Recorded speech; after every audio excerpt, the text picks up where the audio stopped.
At 88 years old, he's not only my grandfather, but he's my biggest role model.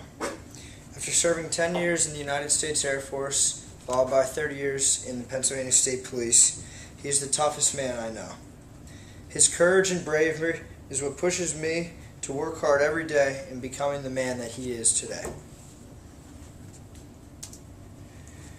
Today I'll be discussing the process in becoming a Pennsylvania State Police officer. I'm going to be discussing the education needed, the acceptance process, life at the academy, graduation process, and job placement. For post-high school requirements, an individual needs either 2 years of military experience or a 4-year college degree. Bachelor's degree or higher is needed. The application process comes after these 2 or 4 years. This can be the longest and most complicated process for an individual. You need to be 21 years or older, have a clean background check, and allow at least 6 to 8 months for your application to be reviewed. Once your application is reviewed, it's time to go to the academy. The academy is located in Schwanksville, PA. There's 2 cadets per room, just like in college dorm room. It's about the same size. Cadet will spend 6 full months of training in the classroom and hands-on training, and they will receive a small weekly salary, which will be enough for food and gas money.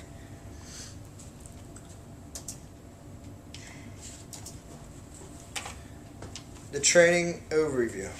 The first test is swimming, second test is a running test, third is written, fourth is firearm, fifth is CPR and first aid, and each individual will finish with the automobile exam.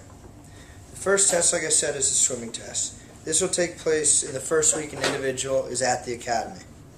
They will have to perform freestyle, backstroke, and breaststroke in order to show that they can swim at a decent pace and tread water for an excessive amount of time.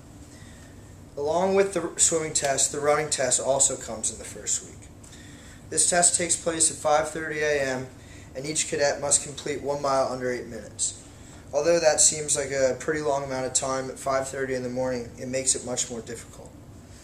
Once both cardiovascular tests are done, the written test comes.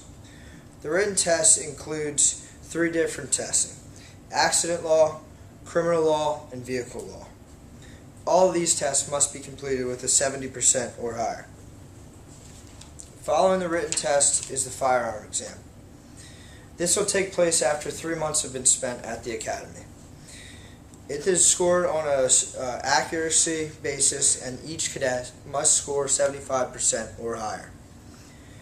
Following the firearm exam is the CPR and first aid exam.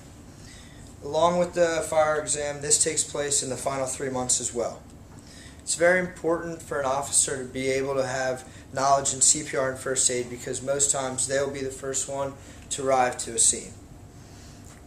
Following the CPR and first aid is the driving test. The driving test is the last of all testing. It's located in Jonestown, PA, and right here, as you can see, is the course where each cadet will be taking the exam.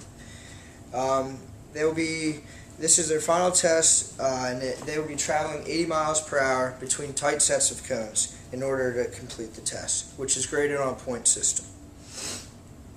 Graduation occurs after the 6 months. After each cadet has passed all written tests and physical tests, they will graduate.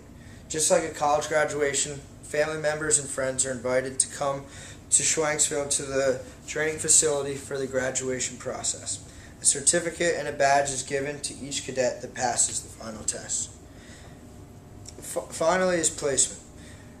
Placement takes place with all cadets. They each choose 3 locations or zones, which is also known as a county.